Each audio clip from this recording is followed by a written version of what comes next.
नमस्ते और इस वीडियो में आपका स्वागत है। इससे पहले कि हम शुरू करें, एक महत्वपूर्ण अस्वीकरण है। ये वीडियो सामग्री वित्तीय और शैक्षिक उद्देश्यों के लिए है। कृपया ध्यान दें। हम आपको ये स्पष्ट रूप से बताना चाहते हैं कि यहाँ दी गई सामग्री का उपयोग कैसे किया जाना चाहिए। हम कोई वित्तीय सलाहकार नहीं हैं। इस वीडियो में दी गई जानकारी को किसी भी प्रकार की वित्तीय सलाह नहीं माना जाना चाहिए। इस वीडियो में दी गई सभी जानकारी केवल मनोरंजन और शैक्षिक उपदेशों के लिए है। इसका उद्देश्य आपको शिक्षित करना है, सलाह देना नहीं। ये स्पष्ट करें कि अतीत का प्रदर्शन या ऐतिहासिक डेटा भविष्य के परिणामों की भविष्यवाणी नहीं करता है। निवेश में जोखिम शामिल होते हैं। आवश्यकता पड़ने पर वित्तीय मामलों के लिए पेशेवर सलाह लें। किसी भी महत्वपूर्ण वित्तीय निर्णय लेने से पहले हमेशा एक योग्य पेशेवर से परामर्श करें। धन्यवाद। अब हम मुख्य वीडियो की ओर बढ़ते हैं। हमें उम्मीद है कि आपको ये सामग्री ज्ञानवर्धक लगेगी। आइए जानते हैं कि सुपर एल नीनो क्या है और ये क्यों दुनिया भर के किसानों और अर्थव्यवस्थाओं के लिए चिंता का विषय है। एल नीनो प्रशांत महासागर के गर्म होने की एक घटना है। सुपर वर्गीकरण तब दिया जाता है जब ये घटना विशेष रूप से तीव्र होती है, जिससे मौसम पर गंभीर प्रभाव पड़ता है। एल नीनो का प्रभाव स्थानीय नहीं है। ये दुनिया भर में मौसम के पैटर्न को प्रभावित करता है और आमतौर पर कई महीनों तक बना रहता है। सुपर एल नीनो मुख्य रूप से चरम मौसम की घटनाओं को ट्रिगर करके कृषि को बाधित करता है।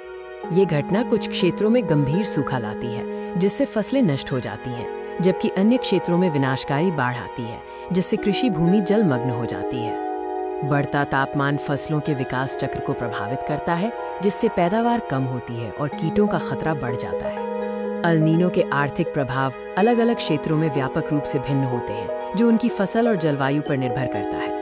इंडोनेशिया और फिलीपींस जैसे देशों में सूखे से चावल और ताड़ के तेल के उत्पादन में भारी कमी आती है, जिससे वैश्विक आपूर्ति प्रभावित होती है। आइए अब अन्य प्रमुख कृषि क्षेत्रों पर सुपर एल नीनो के प्रभावों को देखते हैं। ब्राजील के कुछ हिस्सों में विनाशकारी बाढ़ आ सकती है, जबकि पेरू और चिली में सूखा पड़ सकता है, जिससे कृषि उत्पादन पर विपरीत प्रभाव पड़ेगा। उत्तरी अमेरिका में फसल की पैदावार और कृषि संबंधी इनपुट प्रभावित हो सकते हैं, जिससे किसानों को अपनी रणनीति बदलने के लिए मजबूर होना पड़ सकता है। कृषि व्यवधान के एक क्षेत्रीय प्रभाव वैश्विक अर्थव्यवस्था के लिए महत्वपूर्ण परिणाम लाते हैं। प्रमुख फसलों के उत्पादन में कमी से वैश्विक स्तर पर वस्तुओं की कीमतें बढ़ेंगी, जिससे खाद्य मुद्रास्फीति में वृद्धि होगी और उपभोक्ताओं पर दबाव पड़ेगा। एल नीनो भारतीय कृषि व्यापार, आपूर्ति श्रृंखलाओं और विशेष रूप से कमजोर आबादी के लिए खाद्य सुरक्षा पर बड़ा प्रभाव डाल सकता है।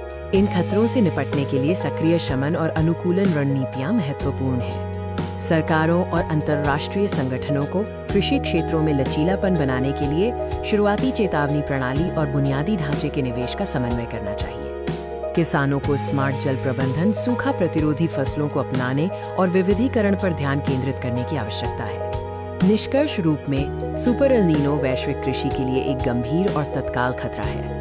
इसके प्रभाव से फसल की पैदावार में कमी, बढ़ती कीमतें और खाद्य असुरक्षा का खतरा है, जिसके लिए तत्काल वैश्विक ध्यान और कार्रवाई की आवश्यकता है। लचीलापन बनाने और भविष्य की तैयारी के लिए अनुकूलन और शमन रणनीतियों में निवेश करना ही आगे बढ़ने का रास्ता है।